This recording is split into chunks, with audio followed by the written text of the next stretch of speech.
Le port est beaucoup moins pollué que ce qu'il pouvait l'être il y a une vingtaine d'années en arrière ou il y a 40 ans en arrière quand on l'a créé.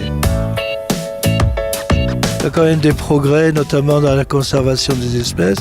On voit de plus en plus d'animaux marins se rapprocher des côtes et on voit aussi surtout des animaux marins qu'on ne voyait pas il y a quelques années en arrière.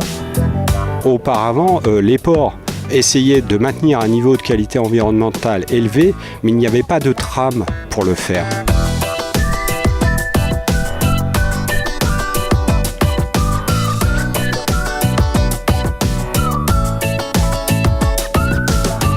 Port propre est le nom de la démarche lancée en 2001 par l'Union des ports de plaisance PACA et Monaco avec l'appui de la région Provence-Alpes-Côte d'Azur, l'Agence de l'eau, l'ADEME et l'Adréal.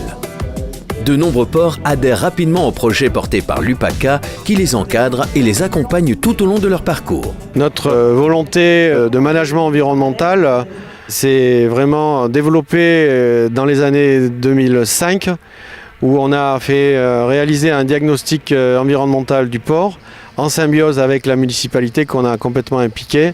Et en 2007, on a eu, comme 6 autres ports français, la certification AFNOR pour port propre. La nécessité de disposer d'un référentiel commun, contrôlé par un organisme indépendant, aboutit à la création de la certification européenne port propre, contrôlée par l'Agence française de normalisation AFNOR. Cette certification, vers laquelle se sont engagés 120 ports de la région PACA, présente de nombreux avantages. Protection de l'environnement, prise en compte de l'économie portuaire et balnéaire, subventions. En premier, c'est au niveau interne société. C'est un formidable élan pour tous les salariés. Ensuite, vis-à-vis de nos plaisanciers, c'est aussi pour eux une fierté d'être dans un port de plaisance qui est labellisé avec cette certification port propre parce que c'est un gage de qualité et de respect de l'environnement au-delà de toutes les autres normes qui peuvent exister.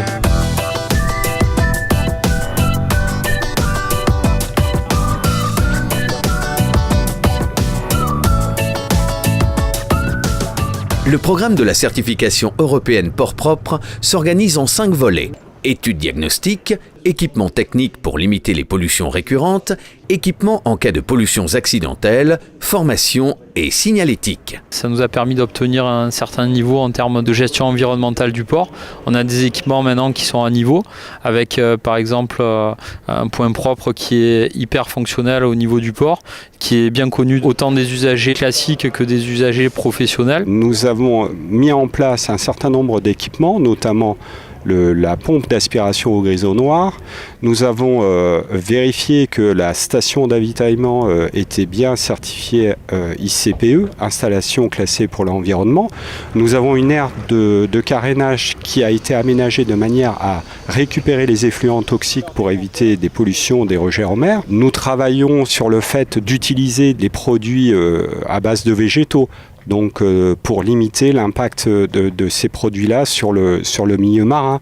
Nous sensibilisons les écoles. Tout ça, ça rentre dans le process de la certification. On a la chance, avec Port Propre, d'avoir des partenariats financiers importants. La mise en place de nouveaux équipements entrant dans la démarche Port Propre est cofinancée par la région PACA, l'Agence de l'eau, l'ADEME ou encore l'Adréal. C'est le cas de ces kits d'intervention contre les pollutions accidentelles portuaires utilisés dans la mise en œuvre des procédures d'urgence. On a des barrages pour pouvoir fermer le port, pour pouvoir éventuellement cerner en cas de pollution due par exemple à un bateau qui a brûlé, cerner le bateau entièrement, ce qui nous est arrivé il y a quelques années.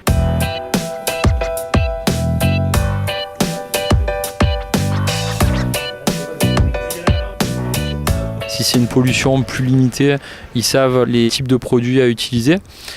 L'intérêt aussi de cette démarche, c'est qu'il y a une formation qui est assurée de manière très régulière par le conseil régional et l'UPACA à l'attention des différents agents portuaires. Fin 2016, la formation, pierre angulaire du dispositif Port Propre, a déjà sensibilisé plus de 600 agents ou gestionnaires de port aux problèmes environnementaux. Cette formation est obligatoire pour au moins un agent du port souhaitant obtenir le précieux sésame. La formation Port Propre est très intéressante, elle se déroule sur 3 jours. On y aborde tous les thèmes réglementaires, protection de l'environnement, mais également techniques sur les méthodes de traitement des déchets, des rejets, pour atteindre cette certification port propre. Cette formation est aussi l'occasion pour les stagiaires de ports différents de se rencontrer et de discuter de leur situation respective. On va leur permettre de prendre connaissance, on va dire, du contexte dans lequel les ports de plaisance sont situés en région PACA, de comprendre un petit peu que leur port il est à l'interface entre la terre et la mer et des enjeux de préservation et de gestion du littoral. Au programme du jour, la visite sur le terrain d'un port certifié et de ses installations, suivie d'un long moment d'échange avec les responsables du port, où sont évoqués les obstacles franchis ou les appuis obtenus au cours de leur démarche. On fait une visite sur site qui est aussi très intéressante parce qu'on peut se rendre compte justement du travail qui est fait sur nos ports voisins. On va terminer en leur donnant des compétences, des outils et des méthodes pour qu'ils puissent à leur tour parler de la démarche port propre, mais surtout sensibiliser les usagers de leur port, les plaisanciers d'un côté, mais également les professionnels, parce que ces usagers sont les destinataires finaux de la démarche port propre.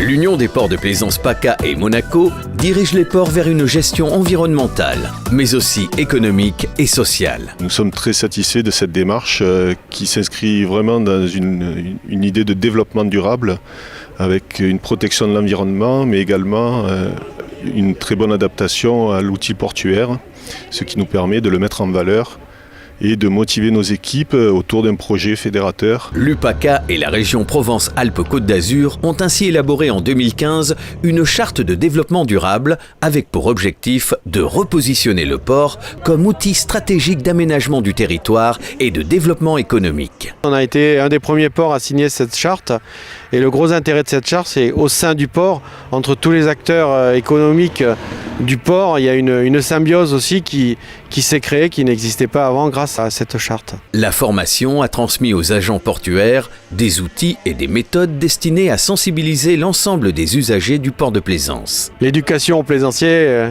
c'est notre préoccupation quotidienne à travers notre site internet, à travers une revue qu'on leur distribue, à travers les 7 ou 8 panneaux d'affichage qu'on a dans le port, et puis la communication en temps réel, la formation de nos salariés qui font passer des messages aux plaisanciers qui sont là, et voire même les propres plaisanciers qui font un autocontrôle de leurs voisins, et ça, c'est ce qui marche le mieux. Un des points aussi importants de la démarche, c'est la signalétique qui est commune à tous les ports. Pour nous, en termes de communication et de management, c'est relativement facile. La plupart des usagers connaissent la signalétique et savent comment l'utiliser. Suite aux sollicitations croissantes, l'UPACA compte bien étendre et faire évoluer la certification port propre. Cette démarche invite aussi à un peu de prospective. Cette gestion environnementale, cette démarche port propre, c'est vraiment un socle pour réfléchir au port idéal du futur. Port propre, c'est aussi tendre vers le port à impact positif sur le milieu. C'est pour ça que la démarche port propre est aussi en train d'évoluer vers des actions de restauration écologique du milieu. Le port de demain, c'est un port évidemment qui tient compte de la faune et la flore. Le port du futur, il sera avec plus de services. Pour l'avenir, bien évidemment, respect de l'environnement, c'est indispensable. Dans quelques années, au-delà de la capitainerie, il y aura certainement une boutique à disposition des plaisanciers qui leur proposera des services pour que, quels que soient leurs besoins, au-delà de la simple navigation, ils puissent obtenir des services ou acheter des produits qui ont un rapport avec la mer. 80% des plaisanciers savent que le port de Cavalère est certifié port propre. Donc il y a une certaine lisibilité. Les gens savent qu'il y a une exigence en matière de qualité environnementale chez nous à Cavalère et chez tous les ports certifiés de la région Provence-Alpes-Côte d'Azur.